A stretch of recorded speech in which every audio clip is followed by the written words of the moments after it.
Welcome back to the deep dive. It is Thursday, January 29, 2026.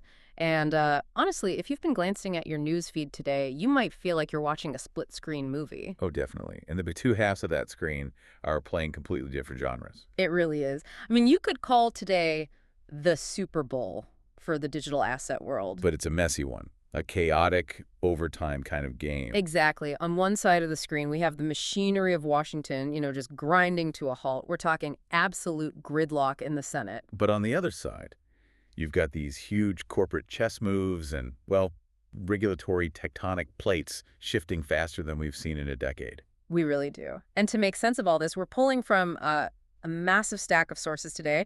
We've got the legislative markups themselves, legal analysis from Law 360 and A&O Sherman. Plus corporate releases from Robinhood and some really, really fascinating market data coming out of 21 shares. And the mission today isn't just to read headlines to you. Anyone can do that. We need to understand why things are stalling. We need to unpack why traditional banks are suddenly terrified of this word yield. And why Robinhood is just done waiting for Congress to get its act together. Right. And what does this new buzzword harmonization actually mean for the U.S. economy? And I think more importantly, what it means for your bank account and your portfolio. Because this all sounds like, dry policy stuff. It does. But it's actually a battle over who controls the future of money. So let's get right into it. Let's call this segment The Tale of Two Committees. Today was supposed to be the day the Senate finally got its act together on crypto. It was billed as this grand, synchronized effort. That was the plan, yeah. Yeah. You had the Senate Banking Committee and the Senate Agriculture Committee both scheduled to move mountains today. A 1-2 punch. It was supposed to be, but the synchronization just failed miserably. Let's start with the failure then, because that's where all the drama is. The Senate Banking Committee, led by Tim Scott, was supposed to mark up the Digital Asset Market Clarity Act. The Clarity Act. Right. Now, just to set the stage for anyone who doesn't speak Capitol Hill, marking up a bill is basically when they get the red pen out, right? They argue over the commas and get it ready for a vote. It's the final step, usually. Yeah. The last hurdle before it hits the Senate floor. But today, Just didn't happen. it didn't. The markup was postponed. And what's fascinating here isn't that it was delayed. I mean, Congress delays things all the time. Of course. It's why it was delayed. So it wasn't just, bureaucratic incompetence. No, not at all. This was a specific, very coordinated pushback from the crypto industry itself. We saw Coinbase CEO Brian Armstrong publicly withdraw his support for the bill. Which is such a huge pivot, if you think about it. Coinbase has been the loudest voice in the room screaming for regulatory clarity for, 5 years now? They ran ad campaigns asking for it. Exactly. And now legislation's finally on the table, and Armstrong just says, no thanks. Well, it sounds contradictory, but his exact words were that he'd rather have no bill than a bad bill. He said the draft had too many issues that would leave the industry materially worse off.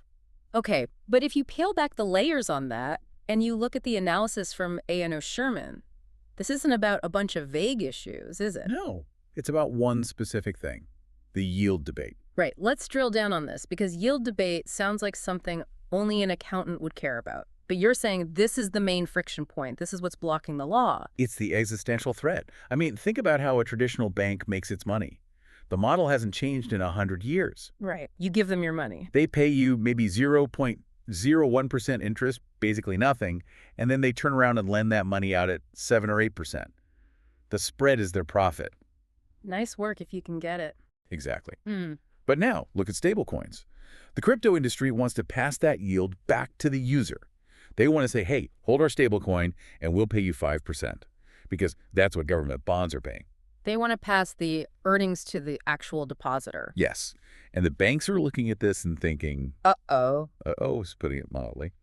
The American Bankers Association has been lobbying ferociously on this. They are terrified of what they call deposit flight. And the Treasury actually put a number on this, didn't they? They did. They estimated that up to $6.6 trillion could migrate from traditional bank accounts to stablecoins if, and this is the key, if those stablecoins are allowed to pay yield. $6 trillion. That would effectively defund the banking system. It breaks their funding model completely. It forces them to actually compete on rates, which they do not want to do. So the Banking Committee, under pressure from that lobby, put a provision in the Clarity Act that just bans it. It effectively bans stablecoin issuers from paying rewards or interest. They tried to legislate the competition away. And that is where Coinbase and the rest of the industry drew the line. Correct. For crypto, that yield is the core value proposition. It is the killer app. If you ban yield, you are just recreating a slower, more expensive version of PayPal. So Armstrong walked away. An immovable object meeting an unstoppable force. And the result is gridlock. Total gridlock. So the banking committee is just stuck in the mud. Everyone is fighting over the profit margin. But down the hall in the Senate Agriculture Committee, the Ag Committee, things actually moved. They did. It's a total contrast. Yeah. While Tim Scott's committee stalled, the Ag Committee, led by John Boozman, they actually held their vote. They advanced the Digital Commodity Intermediaries Act, or DCIA. But I was looking at the roll call. It wasn't exactly a landslide victory, was it? No, it was a nail-biter. The vote was 12-11. Razor thin. It barely passed. Okay, before we get into the politics of that vote, can you clarify for us what this bill actually does? I mean, why does the Ag Committee care about Bitcoin? Is it a vegetable now? Not quite, though some mining does create a lot of heat, like a greenhouse. But no, legally, Bitcoin is viewed as a commodity, like wheat or corn or oil. Right. The problem is, the regulator for commodities, the CFTC, usually only oversees futures contracts.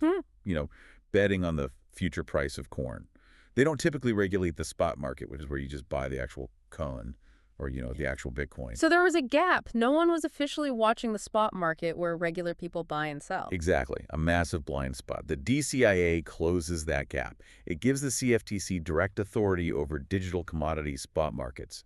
It's a huge step for legitimacy. But there's always a but. To get those 12 votes, they had to swallow some what you'd call poison pills.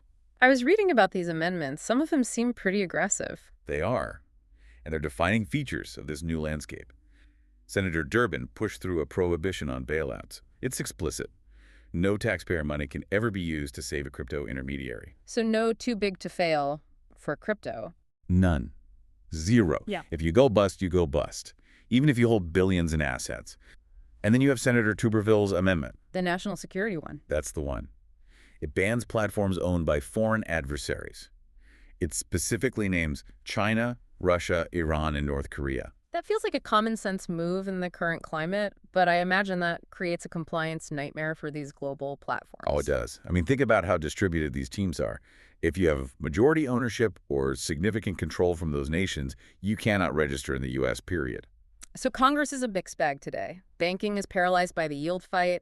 Ag is moving forward, but with very strict strings attached. It's chaotic. But if we shift our gaze away from Congress, the picture just changes completely. Uh-huh. We have to talk about the executive branch, because while the senators are arguing, the regulators seem to be having a love fest. This is the split-screen reality we talked about at the start. Yeah. And this is probably the most surprising shift of 2026. Mm-hmm. For the last few years, the whole narrative has been turf war. The SEC and the CFTC just fighting over who gets to regulate which token. It was confusing for everybody. It was a mess. But today, January 29th, the SEC chair, Paul Atkins, and the CFTC chair, Michael Selig, are holding a joint event. At CFTC headquarters, no less. It's a massive tonal shift. Mm-hmm. They are signing a formal memorandum of understanding to harmonize their oversight. Harmonize. Okay, it sounds lovely, like they're starting a choir. But what does that actually mean for a company trying to build something? Why does harmonization matter? It matters because it ends the double jeopardy. It means the end of the gotcha game, Yeah. Chair Selig at the CFTC, he's pushing what he calls a future-proof initiative. Future-proof. He wants to write rules that are durable, that won't just flip-flop every time a new president is elected. And over the SEC, Chair Atkins is promoting something called Project Crypto. They gave it a code name. That sounds intense. It's actually quite friendly to the industry. Atkins is explicitly pivoting away from the last administration's strategy of regulation by enforcement. You mean suing people to set the rules? Exactly. Instead, he's talking about an innovation exemption. Which means? Basically, allowing companies to operate and test products within a sandbox for a set period while the rules are being finalized. You don't get sued for trying something new as long as you're transparent about it. It gives startups breathing room. That is a complete 180 from where we were just 2 years ago. It is. And it aligns with the broader message coming from the Trump administration. They're calling this the golden age of digital assets. You've got crypto czar, David Sachs, and Treasury Secretary Scott Bessent making some very loud policy moves. This is the strategic digital asset reserve we've heard rumors about. It's confirmed now. Historically, when the DOJ seized Bitcoin from hackers or criminals, Yeah. Silk Road, the Bitfinex hack, they would just auction it off. Sell it for cash. Right, to fund the department. The new policy is keep it. So the U.S. government is officially a hodler. They are hodling. They are designating those seized assets as a strategic reserve. The explicit goal, which they've stated on the record, is to signal to the market and to other nations that the U.S. intends to be the crypto capital of the world. That sends a massive price signal, too. The biggest potential seller in the market just promised not to sell. Exactly. It removes a huge overhang of supply fear from the market. Okay, so we have legislative messiness, but executive clarity. I want to bring this down to the ground level, though.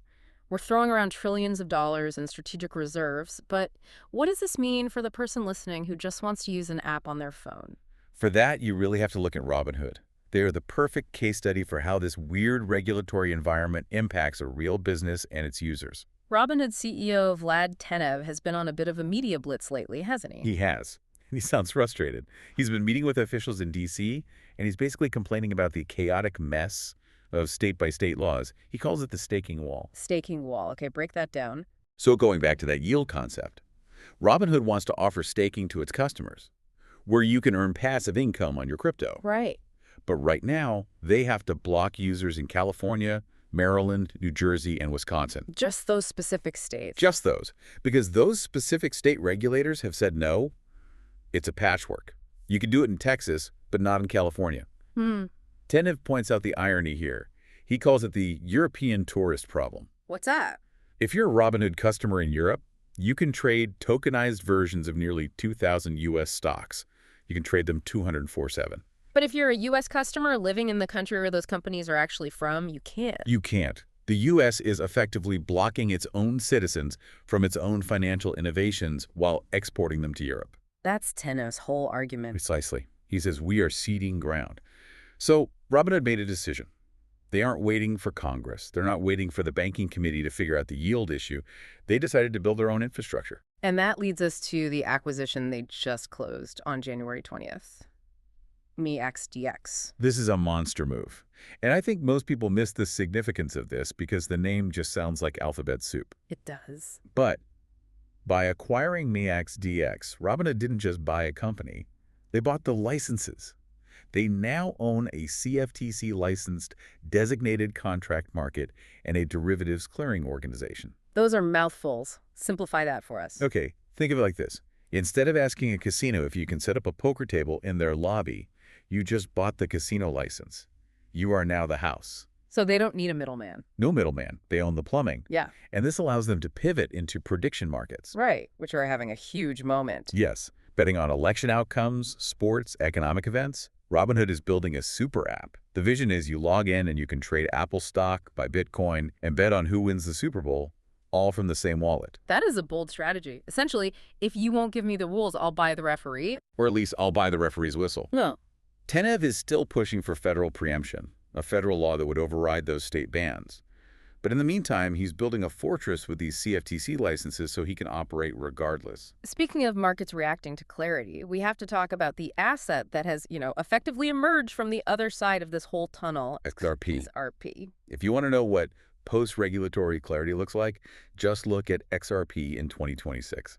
The market hates uncertainty, but it loves a clear runway. And XRP got that runway when the SEC case finally resolved back in August 2025. That was the turning point. The legal cloud just lifted.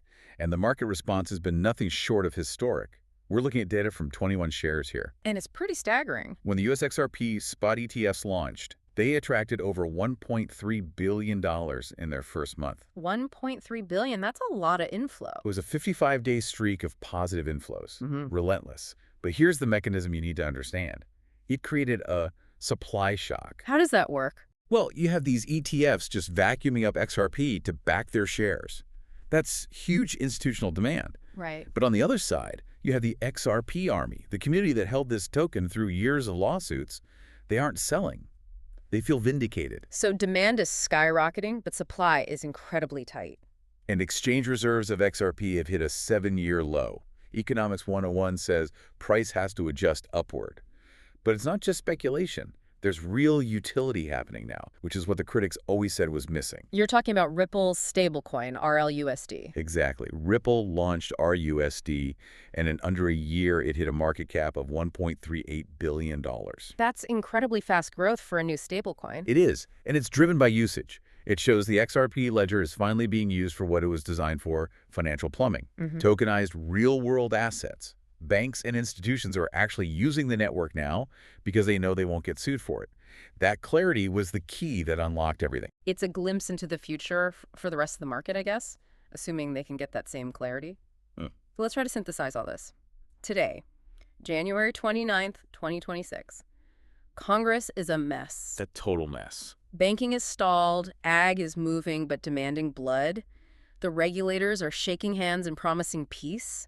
And companies like Robinhood and Ripple are just pushing forward, buying licenses and building products. That's the landscape.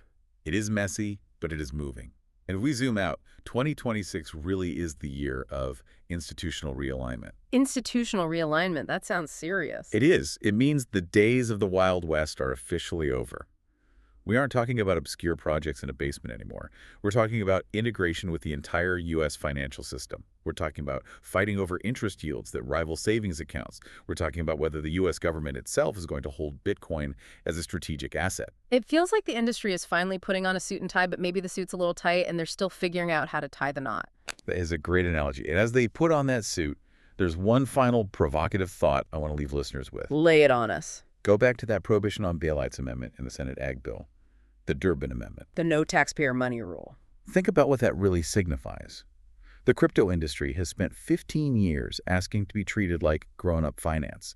They wanted a seat at the big table. Well, Grown-up finance comes with grown-up consequences. exactly. In traditional finance, if a massive bank fails, usually the Fed steps in. There's a safety net because they're systemically important. Right. But this bill explicitly says, for crypto, that safety net does not exist. You are on your own. So the question is the crypto industry truly ready to operate without a parachute? They want the legitimacy, they want the institutional flows, but are they ready for the reality that if they slip, if a major intermediary collapses in 2027, no one is coming to save them? That is a sobering thought. We want the independence, but maybe we underestimate the risk that comes with it. Precisely. It shifts the burden of due diligence entirely back to the user and the market. Well, on that cheerful note, that is all for today's deep dive. We will be keeping an eye on whether the Banking Committee can solve that yield riddle and what comes out of that joint SEC-FTC love fest later today. It's going to be an interesting week. Thanks for listening. We will catch you next time.